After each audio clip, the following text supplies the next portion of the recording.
ایک حدیث میں نے البدایہ میں پڑھی، اور جب روایت پڑھی نا تو پڑھ کے میں نے کتاب بند کر دی. میں نے کہا بس بھائی اب اس سے آگے کہاں جانا ہے کسی نے، یہ تو حد ہے، اس عنوان پر حد ہے. حضرت انس بن مالک حدیث کے راوی، میری طرف دیکھیے گا، حضرت انس بن مالک حدیث کے راوی ہیں، توجہ کرنا. کہتے ہیں ایک بی بی حضور کے پاس آئی، اپنا علاقہ چھوڑ آئی، آ کے کھڑی ہوئی تو اس نے کہا حضور میں خاندان بھی چھوڑ آئی ہوں، سسرال بھی، میکا بھی، ننیال بھی، ددیال بھی، میں ہر ایک کو چھوڑ آئی ہوں. میں جائیداد والی تھی وہ بھی چھوڑ آئی ہوں، مال دولت بھی چھوڑ، ایک میرا بیٹا تھا جوان وہ میں ساتھ لائی ہوں. سونیا یہ آپ کی نوکری کرے گا اور میں حضرت فاطمہ کی ڈیوٹی کروں گی، میں حضرت عائشہ کے برتن دھویا کروں گی، میں بھی نوکری کروں گی، حاضر ہے. فرماتے ہیں رسول پاک نے بچہ اصحاب صفہ میں رکھ لیا، اصحاب صفہ میں، اور بی بی کو نبی پاک صلی اللہ علیہ وسلم نے عورتوں کے ساتھ متعین کیا. حضرت انس کہتے ہیں وہ نوجوان بڑا پیارا، بڑا میٹھا، بڑا دھیما، بڑا وفاشار، وہ سبق اچھی طرح یاد کرتا، وہ نماز دلچسپی سے پڑھتا، وہ حضور کی باتوں کو غور سے سنتا، وہ رسیلا، وہ سنجیدہ، وہ کم گو، وہ میٹھا، وہ پیارا. کہتے ہیں بڑی دلکشا طبیعت، اس کی مقناطیسی سی شخصیت، طبیعت کھنچی چلی جائے اس کی طرف، بڑا حسین و جمیل وہ نوجوان. اس ماں بیٹے کے تذکرے ہونے لگے کہ بڑی جائیدادیں چھوڑ کے آئے، بڑے مال والے، انہوں نے بڑی قربانی دی ہے، ہر رشتہ ناتا توڑ کے رب رسول سے یارانہ لگایا ہے. اللہ بڑا بے نیاز ہے. وہ بچہ بیمار ہو گیا، شدید علیل ہوا. حضرت انس بن مالک فرماتے ہیں ہم قریب جا کے بیٹھے تیمارداری کرنے تو اتنا علیل ہوا کہ اس کا وجود کانپنے لگا. کہتے ہیں کچھ ہی دیر گزری تو اس نے کلمہ پڑھا، روح پرواز کر گئی، روح پرواز کر گئی، سننا روح پرواز کر گئی. کہتے ہیں نبی پاک صلی اللہ علیہ وسلم کو بلایا، حضور آئے تو آنکھوں میں آنسو. نبی پاک صلی اللہ علیہ وسلم نے سر پہ ہاتھ پھیرا اور پہلے حضور نے جملے ارشاد فرمایا تم غسل دو، کفن دو، میں خود اس کا جنازہ پڑھاؤں گا. پھر حضور نے فرمایا نہیں، اسے غسل نہیں دینا. ارادہ بدل گیا، پروگرام تبدیل ہو گیا، اسے غسل نہیں دینا، کفن نہیں دینا. حضور کیا کریں؟ فرمایا اس کی اماں کو جا کے بتاؤ. یہ نہیں فرمایا بلا کے لاؤ، اماں کو جا کے بتاؤ. حضرت انس کہتے ہیں میں نے کوئی نرالا سے رنگ دیکھا، کوئی منفرد سا انداز دیکھا، ہمیں بھیج دیا اماں کو بلاؤ، اور خود نبی پاک اس کمرے سے نکل گئے اور حضور کے آنسو بھی یکدم خشک ہو گئے، مزاج بدل گیا، پریشانی بدل. اماں کو بلاؤ اس کی. پتہ نہیں ارادہ ہے محبوب کیا ہے، ارادہ ہے خدا کیا ہے. کہتے اس کی اماں کو جا کے خبر دی تو ماں کو تو بس کوئی اتنا بتا دے کہ بیٹا سائیکل سے گر گیا ہے، سائیکل سے گر گیا ہے. اماں ساری رات سوتی نہیں. ایک شاعر نے کہا تھا ایک مدت ہوئی میری ماں نہیں سوئی، میں نے ایک رات کہا تھا مجھے ڈر لگتا ہے، ایک رات کہا تھا مجھے ڈر لگتا ہے. یہ اپنے اپنے رنگ ہوتے ہیں، اپنا اپنا انداز ہوتا ہے. رمضان شریف کا مہینہ آتا تو میری اماں جی کہاں گری کا تیل منگاتی، چیزیں منگاتی، اور پھر زبردستی میں منع کرتا کہ اماں جی نہیں، یہ آپ کیا کر رہی ہیں، میں تو تیل ویسے بھی ذرا کم استعمال کرتا ہوں، تو رگڑ رگڑ کے، اور نہیں کتابیں بڑی موٹی ہیں، فلاں چیز بڑی موٹی. اس کا رنگ تھوڑا نرالا ہے، اور یہ جو ماں کا رنگ ہے نا، اس جیسا رنگ دوسرا ملتا بھی کوئی نہیں دنیا میں. یہ اپنی مثال آپ ہی ہے. اماں کو کہا تیرا بیٹا، اماں ذرا دوڑی، گری، پھر اٹھی، پھر گری، پھر اٹھی، پھر گری، روتی ہوئی آئی. کہتے ہیں پیچھے وہ روئی، لیکن جب بیٹے کی میت کے قریب آئی تو اب نہیں روئی. کہتے ہیں ہمارے چہروں پہ نظر دے ڈالی اور کہنے لگی تمہارا کلاس فیلو فوت ہو گیا ہے، واقعی چلا گیا ہے. کہاں پردہ کر، واقعی کہاں. کہتے ہیں اماں نا زمین پہ بیٹھی اور پہلے اس نے بیٹے کے پیر اٹھا کے چومے، پھر سینے پہ رکھے، پھر وہاں سے اٹھی اور ادھر آئی، سر سجدے میں رکھا اور دونوں ہاتھ اٹھا کے کہنے لگی اے اللہ میں دولت کے لیے ایمان نہیں لائی تھی، اے اللہ میں جائیدادوں کے لیے کلمہ نہیں پڑھا تھا، مولا میں تیری بارگاہ میں آئی تھی تو میں تیرے اور تیرے رسول کو مان کر آئی تھی. خدا بندہ میں نے میکے چھوڑ دیے، سسرال چھوڑ دیا، ننیال چھوڑ دیے، ددیال، وہ دشمن تھے سارے دین کے، چھوڑ کے آئی. میں نے آرزوؤں کا بڑا مکان بھی چھوڑا. خدا بندہ بیٹے نے جانا تھا، مجھے شکوہ کوئی نہیں، لیکن خدا بندہ اب میرے سارے کہیں گے تو نے کلمہ پڑھا تھا تو تیرا بیٹا ہی چلا گیا.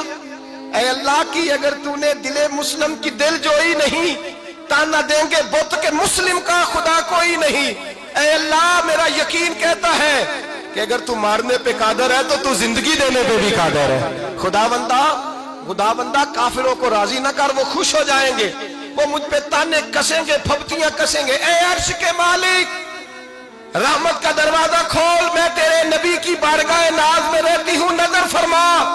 حضرت انس بن مالک فرماتے ہیں ایمان، یقین اور استقامت کے ساتھ اس بوڑھے نے جب دعا مانگی تو ہم نے مسجد نبوی کے صحن میں عجیب نظارہ دیکھا۔ ایک ماں نے دعا مانگی تو بیٹا اٹھ کے بیٹھ گیا، کہتے ہیں بیٹا اٹھ کے بیٹھ گیا، کلمہ پڑھ تو وہ اٹھ کے بیٹھا، ماں نے سینے سے لگایا اور ماں اور بیٹا نعرے لگانے لگے، لوگوں سنو، قرآن بھی سچا، اسلام بھی سچا، اللہ بھی سچا، یہ مسجد نبی سچوں کا گھر، اور سب سے بڑھ کے اللہ کا رسول سچا، اللہ کے رسول سچے، محبوب سچے، مسجد میں رہنے والوں میں سب سے بڑھ کر سچے، رسول کائنات صلی اللہ علیہ وسلم کا دین سچا۔ فرماتے ہیں رسول پاک کو خبر دی تو محبوب نے مسکرا کے فرمایا میرے رب کی طاقتیں بڑی زیادہ ہیں، ان اللہ علی کل شیء قدیر، اللہ کی طاقت بڑی ہے۔ ایمان تھا، یقین، استقامت، بچہ اٹھ کے بیٹھ گیا۔ حضرت انس کہتے ہیں وہ حضور کے زمانے میں بھی حیات رہا، وصال ظاہری کے بعد حضرت ابو بکر کے زمانے میں بھی موجود رہا، عمر کے زمانے میں بھی موجود، حضرت عثمان کے زمانے میں اس کی ماں کا انتقال ہوا، اس نے اماں کو دفن کیا، اور ماں کے بڑے عرصے کے بعد اس نے پردہ کیا۔ جب ہم اس کی طرف دیکھتے تھے نا، دیکھتے اس کی طرف تھے، پر ہمیں اس کی اماں کا ایمان یاد آ جاتا تھا، ہمیں یقین، او بھائی کبھی تو نے رب کریم کی بارگاہ میں سر سجدے میں رکھ کے مانگا ہی نہیں، تو کبھی آیا ہی نہیں، ورنہ اس کے دروازے سے کوئی خالی جا سکتا، سوال ہی نہیں پیدا ہوتا، کوئی خالی جائے، کوئی جاتا ہی نہیں، وہ بھیجتا ہی نہیں، اس کا انداز ہی نہیں، اس کا یہ کریمانہ انداز ہی نہیں، وہ بھیجتا ہی نہیں، وہ تو نواز دیتا۔ ایک بادشاہ کا اپنی بیوی سے جھگڑا ہو گیا، تو وہ بھی ملکہ تھی، کسی بادشاہ کی بیٹی تھی، شہزادی تھی، اس نے بھی سخت جملہ کہا، کہنے لگی چل دور ہٹ جہنمی، معاذ اللہ۔ اب اس نے اپنے خامد کو جہنمی کہا تو وہ کہنے لگا اس کا خامد کہ اچھا تو مجھے جہنمی کہتی ہے، جا پھر اگر میں جنتی نہیں تو تجھے 3 طلاقیں۔ اب کیسے ثابت ہو کہ جنتی ہے کہ جہنمی ہے، کیسے پتہ چلے گا؟